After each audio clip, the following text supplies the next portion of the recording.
Welcome to my channel চাকরির সন্ধানের তরফ থেকে সকলকে স্বাগত জানাই। সকল বেকার চাকরি প্রার্থীদের জন্য আবার একটি বিরাট বড় চাকরির আপডেট নিয়ে আমি চলে এলাম চাকরির সন্ধানে।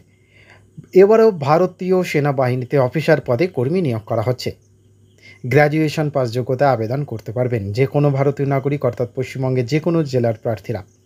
এই সুযোগ কিন্তু হাতছাড়া করবেন না। অনেকেরই স্বপ্ন থাকে ভারতীয় সেনাবাহিনীতে যোগ দেবার জন্যে, তাদের স্বপ্ন এবার সত্যি হতে চলেছে। ভারতীয় সেনাবাহিনীতে অফিসার পদে কর্মী নিয়োগ করা হচ্ছে। এই ভিডিওটিতে ডিটেলসে সব কিছু বলে দেবো, কেউ কিন্তু স্কিপ করবেন না। চলুন ডিটেলসে দেখে নেওয়া যাক। দেখুন, নিয়োগ করা হবে সেনাবাহিনী অফিসার CDS 2। ভালো শূন্যপদ আছে 453টি। বয়সসীমা ভারতীয় মিলিটারি একাডেমি IMA বা OTA বা নেভাল একাডেমি INA-তে নিযুক্ত হওয়ার জন্য ইচ্ছুক চাকরি প্রার্থীকে 2/7/2002 অর্থাৎ 2রা জুলাই 2002 থেকে 1লা জুলাই 2027 মধ্যেই জন্মগ্রহণ করতে হবে। যদি ইচ্ছুক চাকরি প্রার্থীরা বায়ু সেনাবাহিনী IAF এ নিযুক্ত হতে চান, তাহলে তার বয়স হতে হবে ন্যূনতম 20 থেকে 24 বছরের মধ্যে।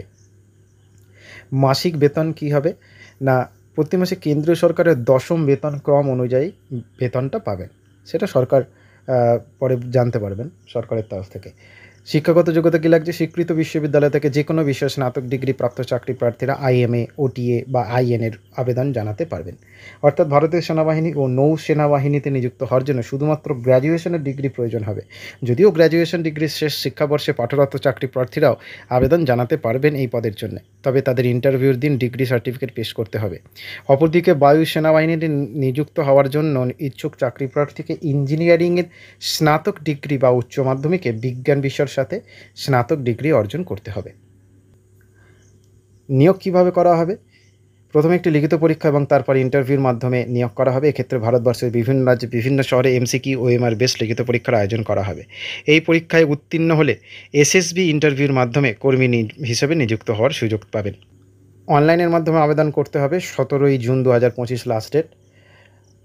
অফিসিয়াল ওয়েবসাইট https://upsconline.nic.in এই অফিসিয়াল ওয়েবসাইটে আবেদনপত্র সঠিকভাবে পূরণ করে প্রয়োজনীয় নথিপত্রগুলি আপলোড করে দিতে হবে। এক্ষেত্রে অবশ্যই নথিপত্রগুলি সঠিকভাবে বলে দেওয়া পদ্ধতি অবলম্বন করে আপলোড করতে হবে।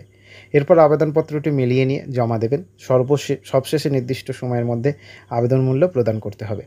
আবেদন মূল্য কী লাগছে? সাধারণ OBC EWS-এর জন্য 200 টাকা, বাকিদের জন্য SC ST মহিলা কিচ্ছু নেই। আজকের মতো ভিডিওটুকুই। নেক্সট আপডেট নিয়ে খুব শীঘ্রই হাজির হব। সকলে ভালো থাকবেন, সুস্থ থাকবেন। জয় হিন্দ, বন্দে মাতরম, জয় জওয়ান, ভারত মাতা কি জয়।